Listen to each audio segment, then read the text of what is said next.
जानकारी के अनुसार ऐसा लग रहा है कि किसी छोटे पटाखे या कुछ ऐसे अंदर निर्माण हो रहा था जो एज पर नॉर्म्स नहीं हो रहा था, जिस वजह से ऐसा हो गया। जहाँ तक बात है कि ये रेडीमेड फैक्ट्री की बात है, रेडीमेड फैक्ट्री का लीज था। अब क्योंकि यहाँ 20 से कम लोग अधिकृत काम कर रहे थे, इसलिए फैक्ट्रीज एक्ट में कवर नहीं हो रहा था। अभी जो जानकारी मैनेजर से मिली है, वैसे ओनर अब तक मौके पे नहीं पहुंचे। जो मेरी फ़ोन पे बात हुई, उनका कहना था कि 10 से भी कम लोग यहाँ थे।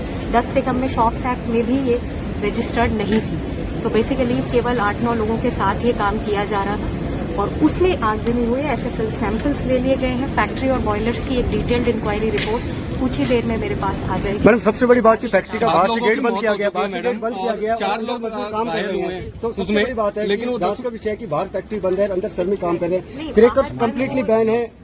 उसके बावजूद यहाँ पे क्रेकर्स बने भनक तक नहीं। अमाउंट पे तभी कुछ कह सकती हूँ जब तो एफएसएल रिपोर्ट आ जाए। देख के ऐसा लग रहा है कि छोटा कुछ एक्सप्लोजिव मटेरियल है। हमारा पहला शक था कि कोई गैस रिसाव या केमिकल तो नहीं है, तो वो मुझे ऑल क्लियर मिल गया है कि ऐसा कुछ नहीं है। अब जिस चीज़ के लिए फैक्ट्री लगी थी वो रेडीमेड गारमेंट था, उसको सबलेट किया गया। उसमें क्या अंदर कर रहे थे वो एफएसएल रिपोर्ट के बाद पता चलेगा। हमने ओनर को कांटेक्ट कर लिया है, मैनेजर यहाँ मौके पे पहुँचने वाला है। अभी उनके सामने सारी जानकारी ली जाएगी।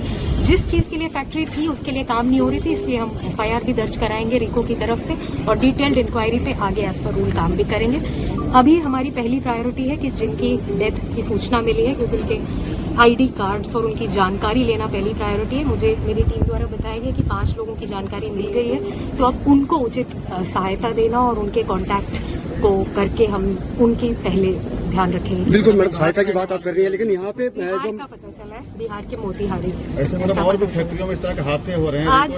बिल्कुल, तो उस पर भी हमारे स्टैंडिंग इंस्ट्रक्शंस हैं कि रिको के जो अधिकारी हैं वो सारी फैक्ट्रीज जिनमें जिस चीज के लिए वो लीज है उस पे अगर कार्रवाई नहीं की जा रही है तो इमीडिएट प्लॉट कैंसिल की कार्रवाई की जाती है। तो आज से भी सारे जो फैक्ट्रीज है उनका ये चेक किया जाएगा। जहाँ तक बॉयलर या फैक्ट्रीज की बात है तो ये उन दोनों में ही कवर नहीं हो रही थी और उनके जो इंस्पेक्शंस हैं वो सेंट्रल इंस्पेक्शन मॉड्यूल से किए जाते हैं, रैंडम होते हैं, उनमें कोई भी अधिकारी जाके नहीं कर सकता।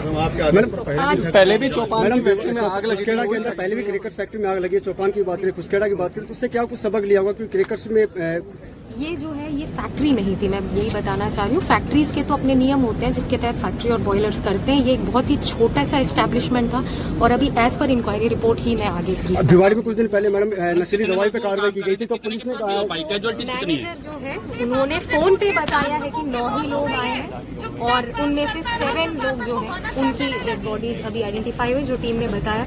तो अब हम बाकियों के आपके राज्य की खबरें, आपके शहर की खबरें सबसे पहले जानने के लिए देखते रहें अमर उजाला। चैनल को सब्सक्राइब जरूर कर लें और पाएं हर अपडेट।